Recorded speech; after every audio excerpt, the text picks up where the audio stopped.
Hi, it's Kieran Lobates here. Now, people will tell you that decentralized finance and cryptocurrency is complicated, even if you're just a user trying to use some of the tools that are available like MetaMask or the Electron Wallet or something like that.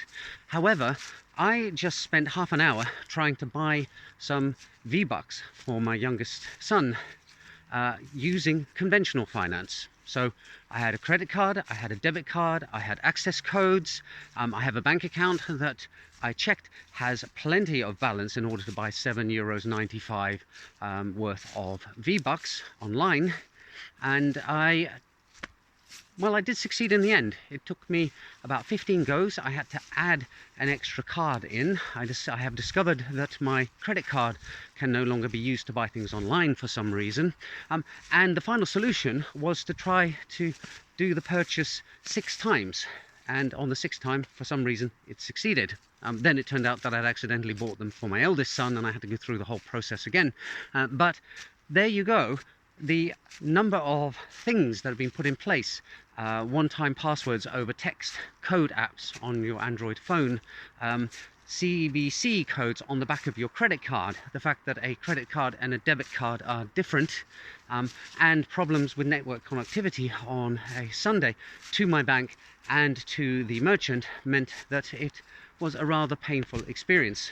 And when I look at conventional finance, I think that we only find it reasonable and usable because we have used it every day and the changes have been incremental. So the feature creep that's happened and the layers and layers of security and protection that have been added on over time as conventional finance has been hacked and hacked repeatedly have resulted in a really complicated system. And if I came to it as a complete novice for the first time, I would be completely baffled by what is going on. Now, of course, this is what happens to people when they encounter cryptocurrencies or DeFi for the first time. It's a big, overwhelming mass of information that just comes flooding in, and people tell you, oh yeah, of course you use this, you use that. And unless you've been growing up with it, as it were, it's going to seem like an incomprehensible mess. But I think maybe that's one of the fundamental theorems of finance. It's a bunch of stuff that's been cobbled together over a period of time in order to mitigate all sorts of problems, and as a result, if you look at the whole thing as a whole with fresh eyes, it's a mess. And we're repeating it again with DeFi.